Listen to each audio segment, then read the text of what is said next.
RBI আবারও কি ফিরছে 1991 সালের দুঃস্বপ্ন?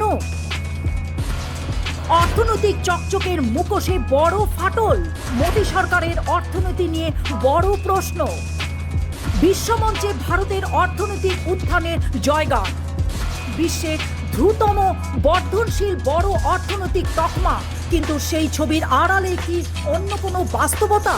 আন্তর্জাতিক সংবাদ মাধ্যম ব্লুমবার্গের এক রিপোর্টকে ঘিরে শুরু হয়েছে জোর বিতর্ক। রিপোর্টের দাবি, দেশের বৈদেশিক মুদ্রার রিজার্ভের উপর চাপ সামলাতে রিজার্ভ ব্যাংক অফ ইন্ডিয়া স্বর্ণ ভাণ্ডারের একটি অংশ কমিয়েছে। যদিও এই দাবি নিয়ে এখনো কোনো আনুষ্ঠানিক মন্তব্য করেনি আরবিআই বা কেন্দ্র সরকার। 1200 কোটি ডলারের সোনা কমেছে মাত্র 2 সপ্তাহে, বড় পতনের দাবি। প্রশ্নের মুখে রিজার্ভ ব্যবস্থাপনা। ব্লুমবার্গের রিপোর্ট অনুযায়ী মাত্র 2 সপ্তাহে প্রায় 1200 কোটি ডলার মূল্যে সোনার পরিমাণ কমছে ভারতের রিজার্ভে।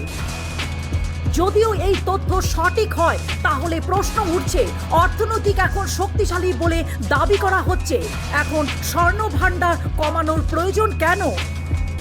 এটা কি কেবল রিজার্ভ ম্যানেজমেন্টের অংশ, নাকি চাপের ইঙ্গিত? মধ্যপ্রাচ্যের যুদ্ধের প্রভাব, বাড়ছে তেলের দাম, চাপে বিদেশি বিনিয়োগ ও টাকা। পশ্চিম এশিয়ায় অস্থিরতা, জ্বালানির মূল্য বৃদ্ধি, বিদেশি বিনিয়োগের অনিশ্চয়তা এবং টাকার উপরে চাপ, সব মিলিয়ে কি অর্থনীতির উপর তৈরি হচ্ছে নতুন ঝুঁকি? বাজার বিশেষজ্ঞদের একাংশের প্রশ্ন, বৈদেশিক মুদ্রার রিজার্ভকে স্থিতিশীল রাখতে কি সোনার অংশ কমানো হচ্ছে, নাকি এর পেছনে রয়েছে অন্য কোনো আর্থিক কৌশল? 1991 সালে কালো ইতিহাস কি ফিরছে? তখন সোনা বন্ধ, এখন সোনা বিক্রি। 1991 সালে অর্থনৈতিক সংকট ভারতের ইতিহাসে এক কালো অধ্যায়। তখন বৈদেশিক মুদ্রার তীব্র সংকটে দেশের সোনা বন্ধক রাখতে হয়েছিল। সেই কারণে নতুন এই দাবিকে ঘিরে আবারও সামনে এসছে পুরনো স্মৃতি। তবে 1991 আর বর্তমান ভারতের অর্থনৈতিক পরিস্থিতি এক নয়, একথা মনে করিয়ে দিচ্ছে বিশেষজ্ঞরা।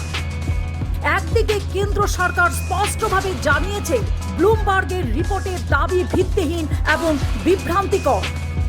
তবুও বিতর্কের কেন্দ্রে একটাই প্রশ্ন, দেশের স্বর্ণ ভাণ্ডার ও বৈদেশিক মুদ্রার রিজার্ভ নিয়ে প্রকৃত অবস্থা কি? সেই উত্তর এখন জানতে চাইছে গোটা দেশ।